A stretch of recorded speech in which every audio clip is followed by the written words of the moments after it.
Welcome back to this YouTube channel Indians in Europe. तो आज हम बात करेंगे कौन कौन सी प्रॉब्लम्स है जो आप फेस करोगे एज ए इंटरनेशनल स्टूडेंट अगर आप डिसाइड कर रहे हो अपनी कंट्री से बाहर जाके कहीं दूसरी कंट्री में स्टडी करना या फिर रहना या फिर कुछ भी और। तो as a international student and also as a international person, let's a international student, आप कौन कौन सी प्रॉब्लम्स है जो फेस करने वाला हो। तो मैं आज ये वीडियो में उन प्रॉब्लम्स के बारे में बताना चाहता हूँ जिससे आपकी स्टार्टिंग का जो फेज़ है, जो स्ट्रगल फेज़ जो हमेशा मैं बोलता हूँ कि जो कोई भी स्टूडेंट जब दूसरी कंट्री में जाता है as a student let's say, तो स्टार्टिंग का जो फेज़ होता है वो स्ट्रगल फेज़ होता है। तो वो स्ट्रगल फेज़ में सबसे कम प्रॉब्लम्स आए उसके लिए वीडियो है। तो let's start with basic problem number 1। The first problem you will face is finding accommodation. Accommodation find करना काफ़ी डिफ़िकल्ट रहता है, फिर कोई सी भी कंट्री हो या फिर कुछ भी हो, क्योंकि मुझे लगता है ये चीज़ डिफ़िकल्ट इसलिए होता है क्योंकि हमने कभी ट्राई नहीं किया होता कि कैसे अकोमोडेशन फाइंड करना चाहिए। क्योंकि जब हम घर पे होते हैं तो हम कभी ये चीज़ करने नहीं जाते कि भाई कैसे कोई घर ढूंढना चाहिए या फिर कैसा घर होना चाहिए या फिर घर ढूंढते हो क्या क्या चीज़ें हैं उनको ध्यान रखना चाहिए। ये हमारे लिए पहली बार होता है जब बाहर जाते हो तो खुद के लिए एक घर ढूंढना। And that's Y I think कि ये डिफ़िकल्ट है फाइंड करने के लिए, क्योंकि पहली बार होता है और पहली बार में आपको मालूम नहीं होता कि कौन कौन से चीज़ों में ध्यान रखना चाहिए। फॉर एग्ज़ाम्पल, मुझे काफ़ी टाइम के बाद मालूम पड़ा कि अगर कोई अकोमोडेशन फाइंड करता है या फिर अगर मुझे अकोमोडेशन फाइंड करना हो तो मुझे सबसे पहले ध्यान रखना चाहिए कि अकोमोडेशन कौन सी लोकेशन पे है, उसकी प्राइस मार्केट प्राइस से कैसी है, इवन उसकी कंडीशन कैसी है, जैसे कि वहाँ पे जो दूसरे लोग रह रहे हैं वो कैसे है, और वहाँ पे for example as a student क्या वहाँ पे स्टडी टेबल है कि नहीं है। दूसरे कुछ फैक्टर्स है जो मैं पर्सनल देखता हूँ कि भाई सनलाइट आ रही कि नहीं आ रही, या फिर कोई भी अपार्टमेंट हो या पूरा रूम हो वो नेचुरली लाइट, उसमें नेचुरल लाइट कितनी है, इससे भी काफ़ी फ़र्क पड़ता है अकॉर्डिंग टू मी।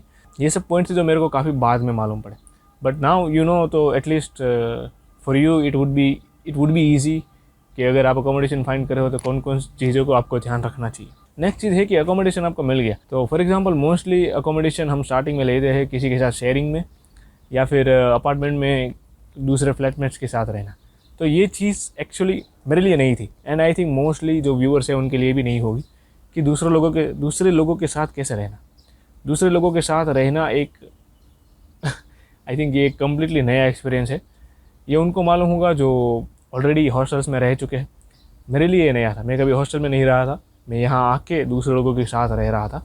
तो दूसरे लोगों के साथ रहने में कुछ चीज़ें होती हैं उनके बारे में ध्यान रखना चाहिए, जैसे कि कैसे दूसरे लोगों के साथ एडजस्ट करना एंड कैसे बाउंड्रीज सेट करना।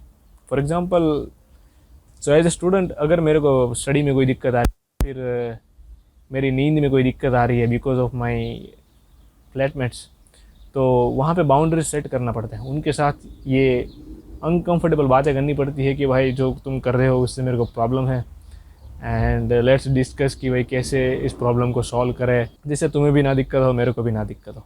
तो ये सब चीज़ें हैं जो वेरी अनकंफर्टेबल है in the starting. For sure in the starting ये अनकंफर्टेबल चीज़ें हैं, मैं 100% श्योर हूँ जो आप भी फेस करोगे एज ए इंटरनेशनल स्टूडेंट जब भी आप कहीं पर भी बाहर जाओ। तो इन चीज़ों के बारे में भी मैं तो बोलता हूँ कि ऑलरेडी जान के रखें, क्योंकि स्टार्टिंग में ऐसा होता है, मैंने कई बार फील किया है, स्टूडेंट्स है वो ज़्यादा ओपन अप नहीं होते, तो खुद की प्रायोरिटीज सेट नहीं करते एंड देन थोड़ा दिक्कत आ सकता है। So be open about your priorities and be friendly, क्योंकि किसी भी प्रॉब्लम का सोल्यूशन होता ही। नेक्स्ट चीज़ के बारे में बात करें तो समझ लो आपने एडजस्ट करना सीख लिया कैसे रहना है दूसरे लोगों के साथ। फिर आता है एक फ्रेंड सर्कल, मीन्स कि कैसे अच्छे दोस्तों की पहचान करना और कैसे पहचान करना कि कौन से दोस्त है वो सिर्फ नाम के दोस्त हैं। क्योंकि बाहर आके आई थिंक आपकी फैमिली फिर आपके दोस्त ही होते हैं जिनके साथ आप टाइम स्पेंड करोगे, जिनके साथ आप घूमने जाओगे, जिनके साथ आप हैंग आउट कर सकते हो।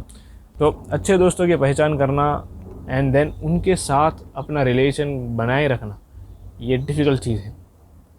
तो इस चीज़ को भी आप ध्यान में रखें। मैंने एक फेज़ हर एक स्टूडेंट में नोटिस किया है कि यहाँ आने के बाद फिर उनको काफ़ी अच्छा खासा टाइम मिलता है खुद के बारे में सोचना। खुद के बारे में सोचना मतलब कि उस टाइम में आप रियलाइज़ करते हो, या फिर मोस्टली मैंने देखा है कि यहाँ के लोग, यहाँ जब स्टूडेंट्स आते हैं तब वो डिस्कवर करते हैं अपने ट्रू इंटरेस्ट और अपनी ट्रू हॉबीज़। ऐसा हो सकता है कि आप यहाँ आ जाओ फिर आपको ऐसा रियलाइज़ हो Italy was not your choice. ये सेम चीज़ मेरे साथ हुआ था। इवन मैं खुद कहता हूँ कि Italy was not my choice. 10th के बाद डिप्लोमा करना, डिप्लोमा इन मैकेनिकल, वो भी मेरी चॉइस नहीं थी। बिकॉज मेरे एक नेबर थे, उन्होंने कहा कि क्योंकि उन्होंने मुझे सजेस्ट किया था कि आर्मी में नेवी ऑफिसर एक काफ़ी अच्छी जॉब पोस्ट है, तो दैट्स वाई मुझे उन्होंने सजेस्ट किया कि नेवी में जाने के लिए मुझे मैकेनिकल करना चाहिए आफ्टर 10th डायरेक्टली डिप्लोमा। सो डिप्लोमा करना मेरा चॉइस नहीं था। एंड देन मैकेनिकल के बाद लास्ट ईयर, डिप्लोमा में लास्ट ईयर में मेरा एक दोस्त था जिसने चूज़ किया था, जो सोच रहा था कि उसको जर्मनी स्टडी करना है, his bachelors and masters and what ever. So because of that I got to know, and that's why because of him I followed this to go to Germany. So Germany जाना भी मेरा choice नहीं था, but then because of my diploma qualification मुझे बाद में मालूम पड़ा कि जर्मनी पॉसिबल नहीं है मेरे लिए। and I got to know about Italy. I got to know about Italy by one of my teachers. उन्होंने मेरे को सजेस्ट किया कि you should go to Italy because of scholarships and other things, and that's why मैंने Italy के लिए file किया। And then मैं इटली आ गया। यहाँ आने के बाद मुझे रियलाइज़ हुआ कि यहाँ तक का सफ़र में मेजॉरिटी चॉइसेस मेरी नहीं थी, मैंने सजेस्टेड वे पे मैं ही गया था। मे बी ये चीज़ अगर मेरे को पहले रियलाइज़ होती तो शायद मैं इटली ना आता, या फिर शायद मैं उस चीज़ में ज़्यादा आगे जाता जिसमें मुझे इंटरेस्ट था, जो चीज़ मेरे को यहाँ आके रियलाइज़ हुई। एनीवे, तो ये चीज़ आप भी रियलाइज़ कर सकते हो, और ये चीज़ मैंने देखा है कि यहाँ के हर एक स्टूडेंट के बीच में होता है। उनको रियलाइज़ होता है कि उनका सेल्फ़ इंटरेस्ट किसी और चीज़ में है, या फिर सेल्फ़ इंटरेस्ट वो डिस्कवर करते हैं। तो इन दैट केस मैं चाहता हूँ कि आप ऑलरेडी अवेयर रहे इस चीज़ के बारे में।